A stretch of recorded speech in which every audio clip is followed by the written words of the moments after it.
Salam dostlar, Asan Status verilişi efirdədir. Sizinlə mənəm Mail Yaqub. Bugün müasir ailələrin boşanma problemi mövzusunu müzakirə edəcəyik. Dəyərli qonağım var, psixoloq Elmir müəllim İskəndərov. Xoş gəlmisiniz Elmir müəllim. Çox sağ olun, təşəkkür edirəm. Elmir müəllim, söz çoxdur bu barədə. Ümumiyyətlə aktual mövzuların sözü də çoxdur, sualı da çoxdur. Azərbaycanda təəssüflər olsun ki, son illərdə boşanma halları çoxalıb. Bunun bir səbəbini belə deyirlər, demək olar. Ara-sıra mən eşitmişəm bu barədə ki, pandemiya dövründə evdə çox qaldılar kişilər və xanımlar bir yerdə çox oldular və dava-dalaş başladı. Bu məsələn bir səbəb kimi göstərilə bilər. Əlbəttə tam səbəb deyil. Amma hər bir halda son illərdə boşanma statistikası çoxalıb. Bunun bir sosioloji səbəbini mən hardasa sezirəm, təxmin edirəm. Amma sizinlə bir psixoloq kimi bu barədə danışmaq istəyirik. Vaxtımız çox azdır, suallarımız da çoxdur. Bu mövzuda hər gün danışmalıyıq. Hər gün. Sual, sizcə niyə boşanmalar çoxalıb? Təşəkkür edirəm. Əlbəttə ki, səbəblər çoxdur. Hətta hər bir ailənin özünə görə ayrı spesifik səbəbləri var. Aha. Ancaq biz İndi dediyiniz kimi vaxtın azlığından istifadə eləyib, ola bilər müəyyən ümumiləşdirmələr aparaq. Aha. Amma bilirsiniz ki, elmi olaraq da ümumiləşdirmələr yanlışdır da, yəni bunun əsası olmur çox vaxt. Naqis ola bilir. Yəni tam mükəmməl olmur Təbii, əlbəttə ki. təbii. Amma biz indi anlaşılmaq üçün müəyyən ümumiləşdirmələr aparacağıq. Deməli, iki model var da, bir ənənəvi ailə modeli, bir də biraz daha müasir ailə modeli. Bizə elə gəlir ki, bu dəqiqə cəmiyyətdə ən çox onun savaşı gedir ki, ənənəvi ailə modeli mi daha yaxşıdır? Bu hansı model idi? Yalnız və yalnız ailə dəyərlərini, daha doğrusu ailənin özünü, mövcudluğunu, statusunu, rəsmiyyətini qorumaq. Amma bu da içəridə nə baş verir? Neysən ki, nə baş verir? Nə yaşayırıq, nə edirik, özümüz bilərik, qırırıq bir-birimizi, barışırıq, dalaşırıq, nə edirik, amma bu ailə burada var da rəsmi. Aynen. Biz qonaqlığa gedirik, orada-burada özümüzü göstəririk, içəridə gəlib bir-birimizi qıra da bilərik, qırmaya da bilərik, özümüz bilərik. Bəli. Bu bir ənənəvi modelin belə şablonu deyim də. Bir də müasirdə isə, yox, sən niyə belə elədin? Bu niyə belə oldu? Sənin sözün mənim boğazımdan keçmədi, mən səni yola verə bilmədim, mən istəyirəm ki, sən tam mənim istədiyim kimi olasan və s. Sanki bu iki qütbdən birini seçməliymişik kimi bir durum var. Yanlış olan budur. Aynen. Biz niyə ənənəvi modelin üzərində yeniliyi qurmuruq? Problem oradadır ki, ya bir tərəf, ya da hər iki tərəf inkişafa, yeniliyə özünü bağlayır, əvvəlkiləri davam etdirməyə çalışır. Belə deyək, şuur altı ilə hərəkət edir. Şuurla hərəkət etmək əvəzinə şuur altı ilə hərəkət edir. O atasını, o biri anasını təqlid etməyə çalışır. Təbii ki, özü də bilmədən, fərqində olmadan. Bu da yeni dünya ilə toqquşanda problemlər əmələ gəlir. Yaxud da bir tərəf inkişafa meyilli olur, nələrsə dəyişdirir, deyək ki, özü ilə məşğul olur, inkişaf edir. O biri tərəf isə yerində sayır. Təbii ki, yerində saymaq da mümkün olmadığına görə o 100% geriyə gedir. O geridə qalır. Bu dəfə bunlar bir-biri ilə ayaqlaşa bilmirlər. Bəli, bəli. Dünən o da onun kimi idi, dırnaq içində deyirəm, iki xəstə fırlanırdılar. Amma bugün onun biri sağalmağa doğru üst tutur. Artıq xəstə yatağı onun qayıtmaq istədiyi yer olmur. O biri isə hələ də xəstə yatağında olunca bu sağlamlığa üst tutmuş, tam hələ sağalmasa da, insan o xəstə yatağında onunla olmaq istəmir. Aydın. Bu səfər biz bunu geriyə o xəstə yatağına qaytarmaqdansa, olmaz ki, o xəstəni sağaltmağa çalışaq. Elmir müəllim, mən sizə konkret sual verim. Siz cütlüklərlə işləyirsiniz. Bəli. Sizə müraciətlər çox olur bu barədə. Bəli. Bir cütlük konkret misal deyirəm sizə, amma olmuş şey deyim bizə. Öz təcrübənizdən, iş təcrübənizdən. Sizə müraciət eləyir. Birinci onu deyin ki, müraciətlər daha çox hansı formatdadır? Hansı problemlə sizə müraciət edirlər ki, biz boşanmaq istəyirik? Və siz necə ona yol göstərirsiniz? Ümumiyyətlə bir psixoloq boşanan cütlüyü barışdıra bilər? Çətin sualdır. Gözəl sualdır. Çox gözəl sualdır. Birinci müraciət formasını deyim. Əsasən bizim cəmiyyətdə, dedim, ümumiləşdirmələr biraz ola bilər. Bizim cəmiyyətdə əsasən qadınlar inkişafa meyillidirlər. Kişilər daha az inkişafa meyillidirlər. Maraqlıdır. Qadınlar dəyişikliyi istəyirlər. Çünki qadın duyğunun simvoludur və duyğu hər zaman dəyişkəndir. deyiləndir. Kişilər düşüncəni təmsil edirlər. Düşüncə isə hər deyən dəyişmir də, tez-tez dəyişmir. Kişi daha mühafizə etməyə meyllidir, qadın dəyişdirməyə meyllidir. Ona görə də əsasən ən çox müraciətlər yalnız qadınlardan gəlir ki, bizdə problem var, biz neyniyək? Nə deyirlər? Əsasən anlaşılmamaq, uşaqla bağlı, uşaq tərbiyəsində tətbiq olunan metodların fərqliliyi olur. Və bu bir çox şeyi ortaya çıxarır. Cinsi sferada da problemlər olur, emosional paylaşımlarda da problemlər olur, məişət zəminində də problemlər olur. Ya da ikisi gəlib. Mən onda deyirəm ki, kişiyə zorla gətiriblər elə sizi. Qadın deyir ki, gedək yoxsa boşanacam. O da qorxur ki, sən boşanma, gəlir. Amma o gəlmək deyil də. O bir şey dəyişdirmək üçün gəlmir. Ən azı boşanmanı biraz gecikdirmək üçün gəlir. Qorumaq instinktindədir axır. Və əgər düzgün işləyə bilmirsə, təbii ki, o onsuz da sıxıntılara, problemlərə və yaxud da ayrılmalara gedib çıxır. O ki qaldı, müəllim, sualınızın ikinci hissəsi ki, necə işləyirik? Birinci növbədə biz bunu gözəl bilirik ki, heç bir insan ayrılmaq istəməz, boşanmaq istəməz. Bu münasibətini bitirmək istəməz. Xüsusilə Azərbaycan kimi ölkədə. Ümumiyyətlə, daxilində, yəni mən bu dostluğa öyrəşmişəmsə, bu sadəcə ailə münasibətləri deyil. Mən bu dostluğa illərlə öyrəşmişəmsə, onu bitirmək istəmərəm. Mən bu iş yerinə öyrəşmişəmsə, onu dəyişdirmək istəmərəm. Mən yaşadığım məhəlləyə öyrəşmişəmsə, dəyişdirmək istəmərəm. Ölkə öyrəşmişəmsə, eləcə də bu bir həyat yoldaşından söhbət gedir və ailədən söhbət gedir. Mən bunu dəyişdirmək istəmərəm, amma canım boğazıma yığışıb dəyişdirmək istəyirəm deyə gəlirlər. Birincisi bunu bilməliyik. Bunu anlamalıyıq ki, bu adam əslində boşanmaq istəmir. Boşanmaq istəsə, gedər vəkil tapar. Psixoloqa getməz. Gözəl, gözəl. Psixoloqa gəldiyinə görə gəlibsə deməli boşanmaq istəmir. Bəli. O nə qədər də desə ki, mən boşanmaq istəyirəm. Biz bilirik ki, o demək istəyir ki, nə olar? Bəlkə siz kömək eləyəsiniz, mən boşanmaq istəmirəm. Birinci bunu oxuyuruq. İkincisi, mütləq orada bir sıxışmışlıq var. O sıxışıb iki seçimin arasına. İnsan iki halda seçim etməkdə çətinlik çəkir və sıxışdıqca sıxışır, sıxışdıqca da seçə bilmir. Bunun birinci halı. Ya iki seçimin arasındasan, ya elə, ya belə, onda seçə bilmirsən. Ya da seçim həddən artıq çoxdur, onlayn alış-veriş kimi, onu da seçə bilmirsən. Milyonlarla aldı. Müəyyən çərçivə daxilində olmadıqca seçim çətinləşir. Biz də burada baxırıq ki, bu adam iki şeyin arasına sıxışıb. Və stress hormonunun insana birinci elədiyi şey onun diqqətini artırmaqdır. Fokus artır. Fokus yalnız bir nöqtəyə köklənir. Bu təşviş səviyyəsinin artması deməkdir. Bunu edən stress hormonudur. Stress hormonu ifraz olunur və o sənin diqqətini yalnız bir nöqtəyə cəmləyir. Sən başqa heç nə görmürsən. Və sən başqa bir heç nə görmürsənsə, burada sənin qavrayışın daralır. Və sən isə öz həyatının qərarını dar qavrayışla verə bilməzsən. Geniş bir qavrayışla verməlisən. Ona görə bizə lazımdır ki, birinci növbədə o qavrayış genişlənsin. Biz onun əvəzinə qərar verməyəcəyik, qərarı özü verəcək. Amma bu dar qavrayışla yox. Genişlənməsi. Genişlənməsi üçün isə birinci şərt onu iki seçim arasına sıxışmaqdan xilas eləməkdir. Hansı seçimlər? Davam edim, yoxsa boşanım? Boşanım, yoxsa davam edim? İki seçim. İki seçim arasına sıxışmaqdan qurtulmaq üçün seçimin birini aradan götürmək lazımdır. Bir dənə yol var. İki divarın ortasındayam. Aydındır. Mənim yerim genişlənməsi üçün divarın birini götür. O da təbii ki, boşanmama hissəsi olur. Yəni fərz eləyək ki, boşanmaq deyə bir şey yoxdur. Bu ölkədə qadağandır. Nə bilim, boşansan öləsən. Mümkün deyil də, belə bir şey yoxdur. Bunu gəlin bir müddət çıxaraq deyirəm seçimimizdən. Biz işlədiyimiz müddətdə. Davam edərək necə davam edəcəyik? Bunun üzərinə fokuslanaq. Seçimin ki, biri aradan çıxır. Artıq biz o barədə danışmırıq. Necə boşanmanı yox, necə davam etməni müzakirə edirik. Bu zaman qavrayış yavaş-yavaş genişlənir.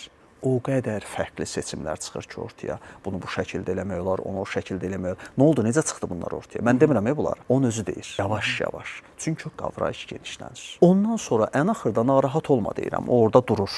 Onu sənin əlindən heç kim almır. Ən axırda yenə hər fıran boşanarsan, boşanmasan, bilmirəm. Axırda nə olacaq bilmirik. Amma indilik bu dar qavrayışla qərar vermək düzgün olmaz. Nəticəsi olub? Çox gözəl nəticələr olduğu kimi fikirlərindən dönüblər. Yəni nə olur? Ya gedirlər, bir daha gəlmirlər. Ya axıra kimi davam edirlər. Çox da gözəl nəticə olur. Ya biri davam edir, biri kəsir. Davam edən inkişaf edir, kəsən inkişafdan kəsilmiş olur. Ya da bir qədər davam edirlər, iş ki o yerə çatır ki, hər kəs öz üzərində işləməlidir, onda qaçırlar. Variantlardan biri də bu da. Çünki bir gün iki ailə olur, iki qonşu ailə. Bunun biri bir cütlük bir-biri ilə həmişə dalaşır. Bir cütlük isə çox mehribandılar.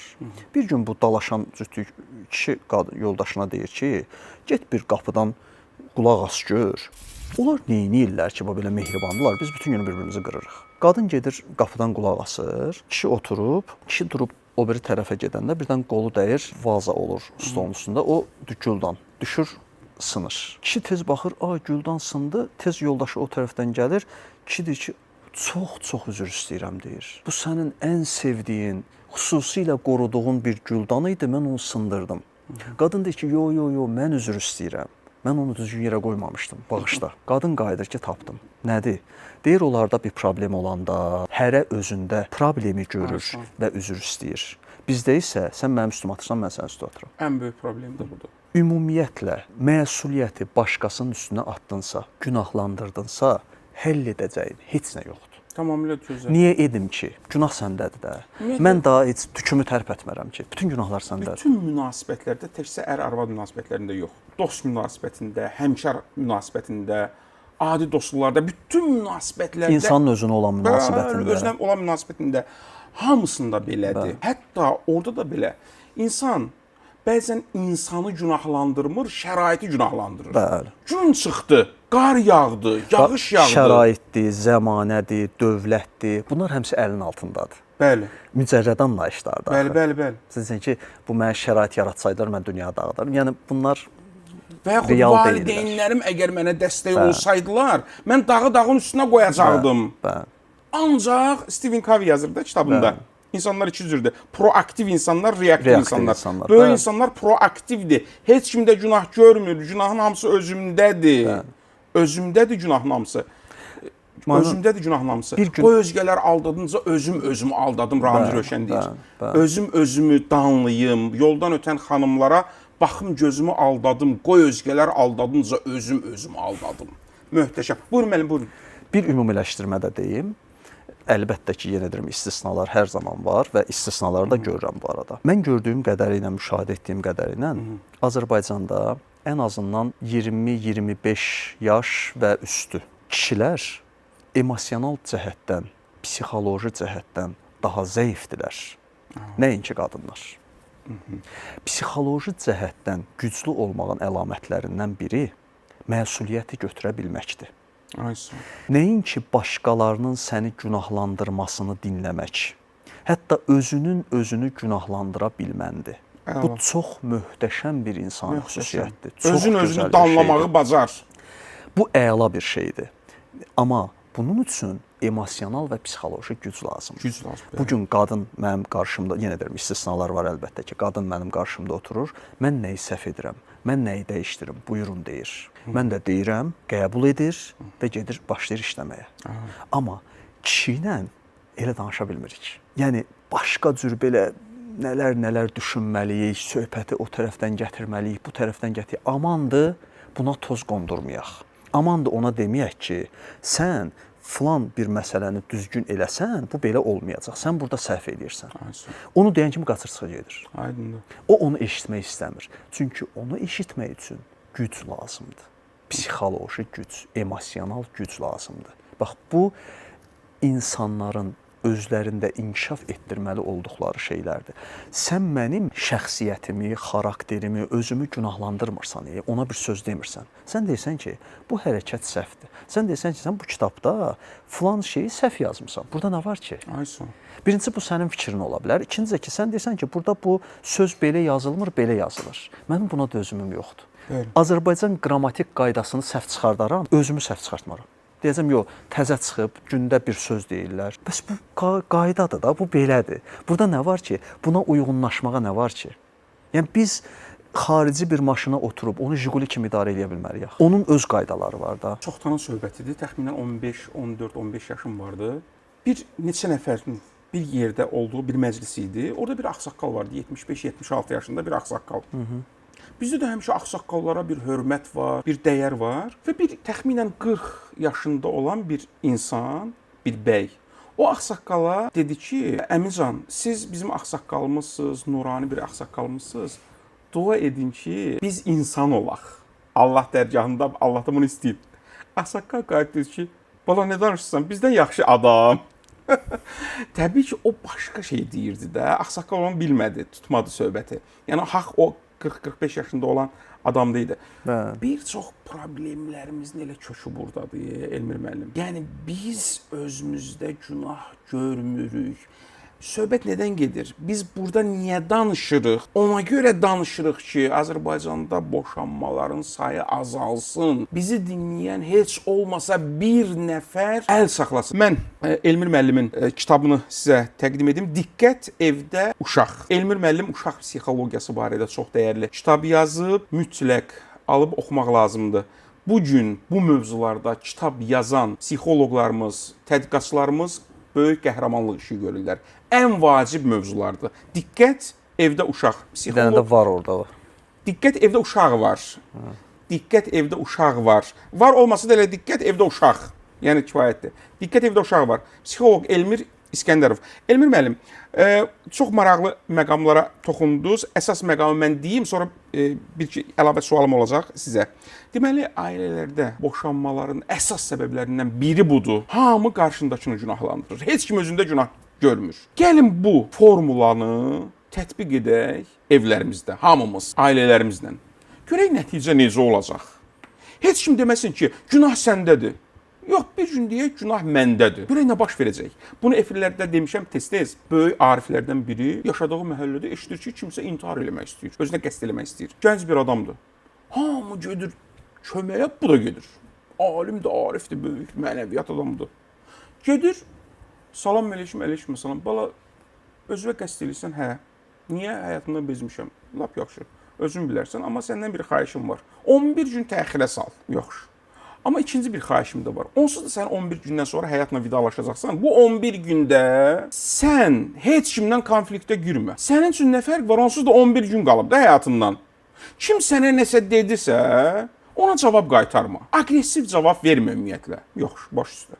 11 gündən sonra təzədən Arif gəlir həmin gəncin görüşünə və bu dəfə mənzərə fərqlidir. Deyir, yaşamaq istəyirəm artıq. Ölmək istəmirəm. Problem oradadır. İndi müəllim, sualım budur. Biz nə qədər danışmalıyıq? Biz deyəndə, yəni müəllimlər, psixoloqlar, sosioloqlar və s. nə qədər danışılmalıdır ki, bu problemlər həll olsun? Təbii ki, həll olmayacaq. Problem həmişə var. Amma təsiri heç olmasa ola bilər. İkinci məsələ. Həmişə dava olub da bu konkret təcrübə elmlər tədqiqatçıları ilə psixoloqlar, tarixçilər, filosoflar, şairlər arasında. Onlar bunlara deyiblər ki, sizin işiniz gücünüz elə danışmaqdır. Biz amma istehsal eləyirik, ixtira eləyirik, kəşf eləyirik. Biz bəşəriyyətə xidmət eləyirik. Siz nə eləyirsiniz? Siz ancaq danışırsınız. Boş-boş, mənasız danışırsınız. Həmişə bu olub. Məsələn, Lütfizadə humanitar sosial elmləri elm adlandırmırdı. Elm onun üçün riyaziyyatdır, məntiqdir və s. İndi bu məlum məsələdir. Amma biz bilirik ki, bu biri sahənin adamlarıyıq, humanitar sosial elmlərin. Bunların faydası var axı. Yetər ki, konkret danışaq. Necə edək? Nə qədər danışaq? Necə danışaq ki, heç olmasa bu verilişlərdən bir ailə fikrindən daşınsın. O ocağı söndürməsin. Təşəkkür edirəm. Əslində bizim danışmağımızdan çox dinləyənin dinləmə forması maraqlıdır. Çox qəribə bir şey var. Dedi ya, özümüzü günahlandırmaq deyəndə, yəni məsuliyyəti götürməkdə üzərimizə. Bəli. Məsələ burasındadır ki, baxırsan, kitab oxuyanda da biz başqası üçün oxuduğumuzu düşünürük. Bir verilişə qulaq asırıq. O mesajı tam özümüz almadan götür onu başqasına göndərir. Niyə? Aydındır. Çünki mən onsuz da əlayam. Əla. Bax gör bəlkə səndə nəsə oldu. Yəni yenə səni günahlandıram. Yenə sən bax, sənin səhvin.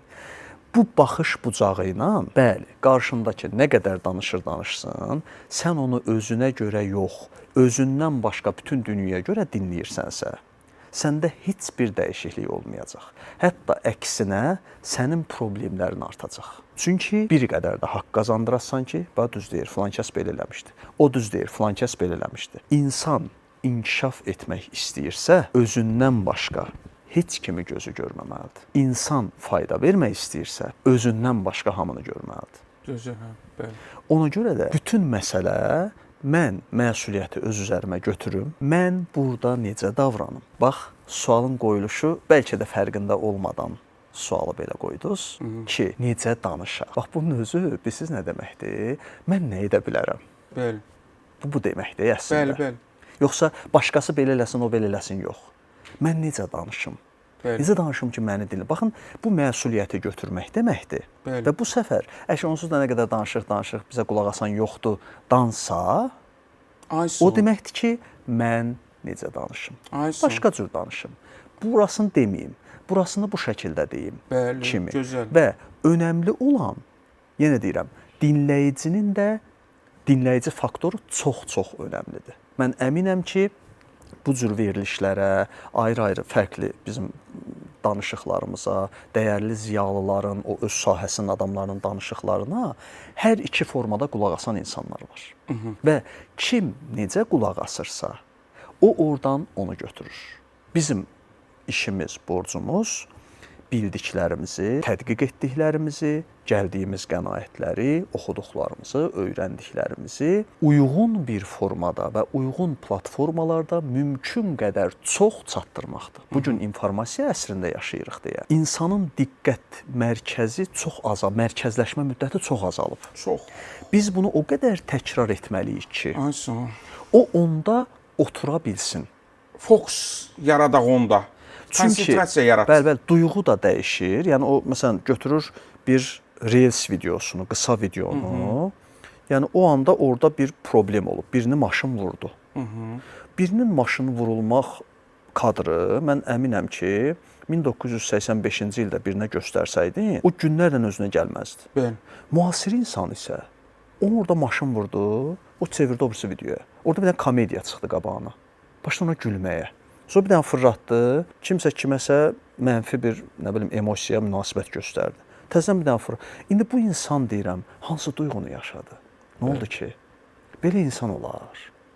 O öz insanlığını ora qurban verir. Çünki insan belə bir varlıq deyil ki, o birisinin acısını hiss edəcək, amma bu bir müddət qalacaq, sonra başqa bir sevincə keçəcək. Bugün duyğular tez-tez dəyişir, düşüncə tez-tez dəyişir, informasiya dəyişir.